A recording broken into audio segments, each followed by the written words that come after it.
Islamic দলগুলার আসলে কি দেশ চালানোর মতো যোগ্যতা কি তাদের আছে, বা তাদের সেরকম কোনো সক্ষমতা আছে আন্তর্জাতিক বিশ্বের সাথে সম্পর্ক বজায় রেখে চলার?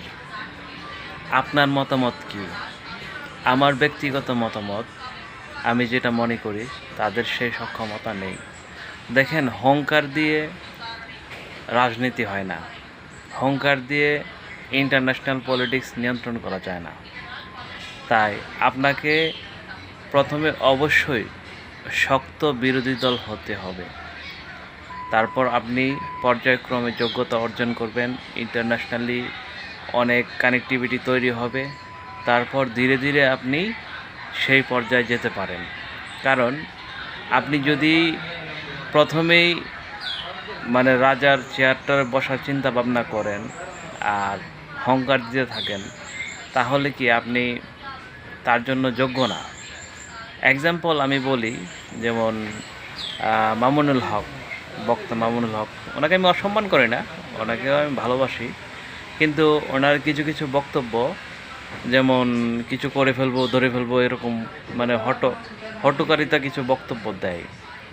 এখন আপনি বলতে পারেন যে আসলে উনি তো একজন রাজনীতিবিদ।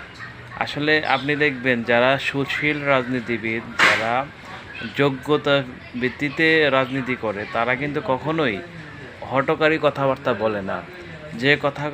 যে কথাগুলো আমি ইউটিউবে হয়তো আমি আপনাকে বলতে পারবো না, কারণ ইউটিউবের কিছু কমিউনিটি গাইডলাইন আছে।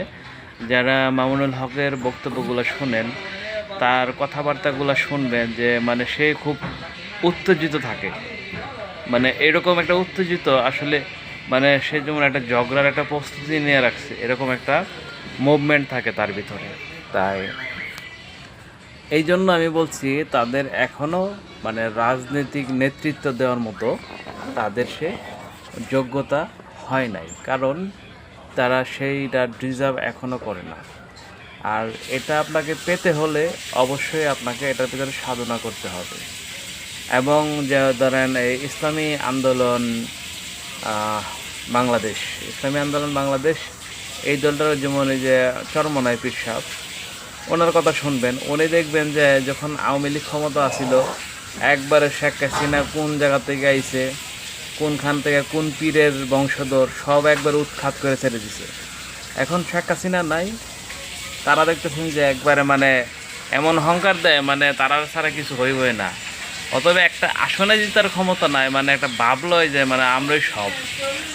আসলে এটা রাজনীতি না, রাজনীতি খেলতে হলে আপনার মাঠে খেলতে